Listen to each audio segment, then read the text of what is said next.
le secret profané d'un laboratoire. Un homme voulut dérober aux dieux leur plus ancien privilège: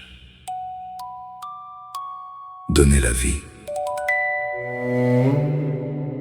Il assembla des fragments d'humanité, des vestiges, des cicatrices, des morceaux de silence et de mort. Puis la foudre descendit,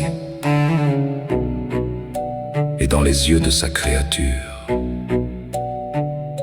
il y eut une question, une seule: pourquoi suis-je né?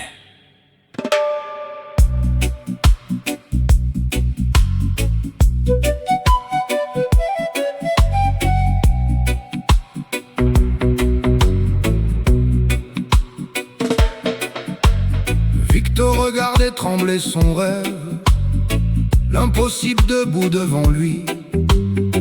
Une silhouette immense et fiévreuse, un cœur nouveau dans la nuit. Mais devant cette vie qui respirait, son courage devint poussière.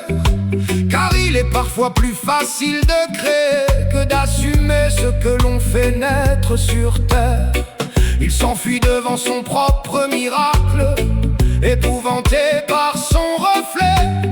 Et l'enfant que personne n'avait voulu a pris trop tôt ce qu'était être rejeté. Qui est le monstre, dis-moi? Celui qui ne ressemble à personne, ou celui qui détourne les yeux quand une âme différente s'abandonne? Qui est le monstre, dis-moi? Celui qui cherche seulement une main, ou cette foule aux certitudes froides qui condamne avant de connaître demain? Ce n'est pas la différence qui fait la guerre, ni le visage, ni la couleur de la peau. C'est la peur que l'on dépose dans le cœur de celui que l'on appelle trop tôt un monstre.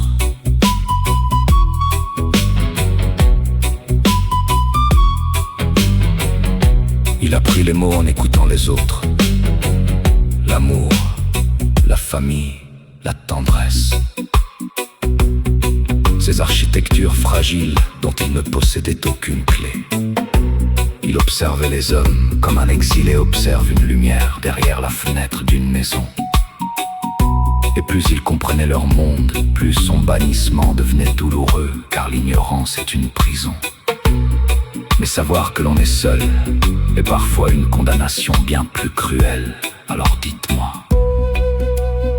si chaque porte se ferme devant vous, si chaque regard devient une sentence, si l'on vous refuse jusqu'au droit d'être aimé, combien de temps resteriez-vous doux? On lui reprochait sa colère et sa rage, sans jamais regarder ses blessures.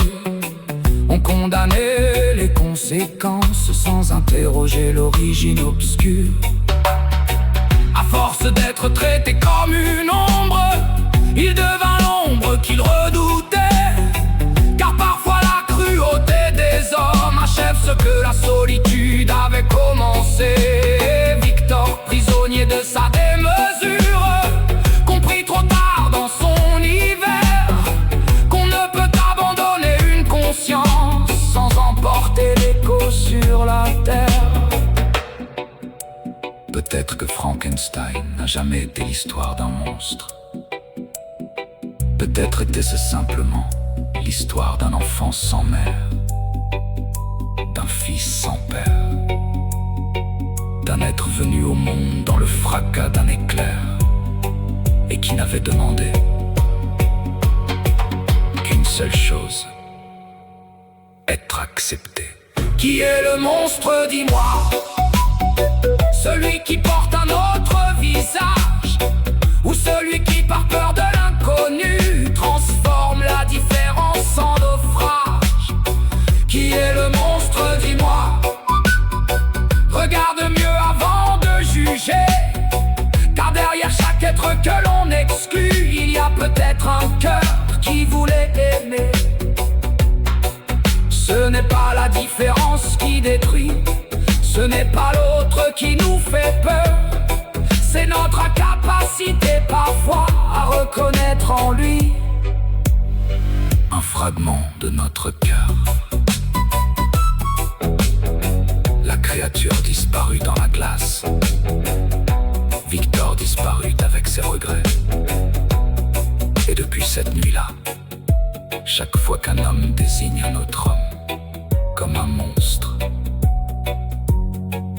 peut-être devrait-il d'abord regarder dans le miroir.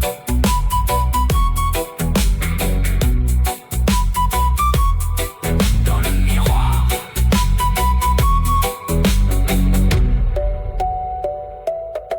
Dans le miroir.